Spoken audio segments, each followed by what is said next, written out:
तो स्वागत है आपका एक बार फिर से और at the rate the back bencher channel पे।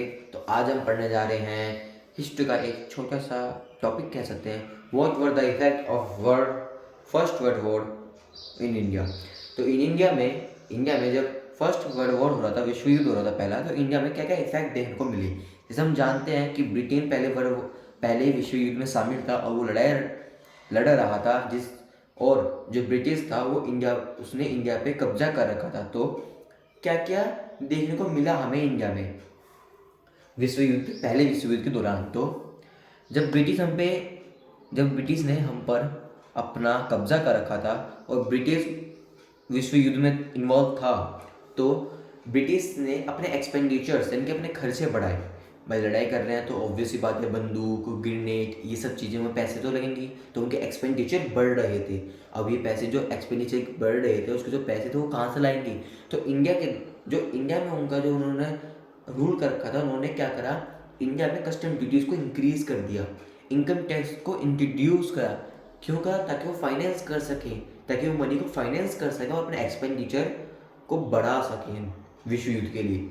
दूसरा, जब वॉर का समय था तो जो हमारी खाने की सुविधाएं थी, खाने का जो सुविधाएं थी वो कम हो गई थी। क्यों? क्योंकि इंडिया में काफ़ी सारी जगहों पर क्रॉप्स फेल हो गई थी। इसे हम कह सकते हैं during war time in 1918 to 19 crops fail in many part of India resulting acute shortage of food.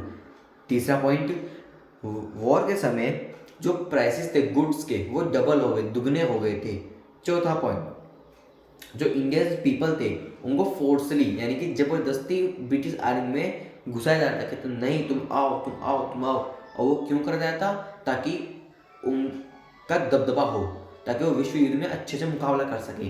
पांचवा, ऊपर से जब वॉर का समय था तो ड्यूरिंग वॉर टाइम एक इन्फ्लुएंजा एपिडेमिक पूरे भारत में फैल चुकी थी, जिसके कारण काफ़ी सारे लोगों की डेथ हो गई थी। तो ये 5 पॉइंट्स हैं तो ये 5 चीज़ें हैं और ये 5 चीज़ें का 5 पॉइंट हैं जो कि हमें देखने मिले थे विश्व युद्ध के दौरान।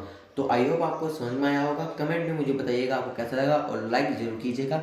और इसी के साथ साथ अगर आपको कुछ भी टॉपिक को जानना हो या फिर कुछ टॉपिक आपको क्लियर ना हो, आप मुझे समझना चाहते हो, चाहे वो साइंस के हो, मैथ के हो, एसएससी के हो, आप कमेंट में ज़रूर बताइएगा और मैं उस टॉपिक के ऊपर आपके लिए एक शॉर्ट वीडियो दे दूँगा।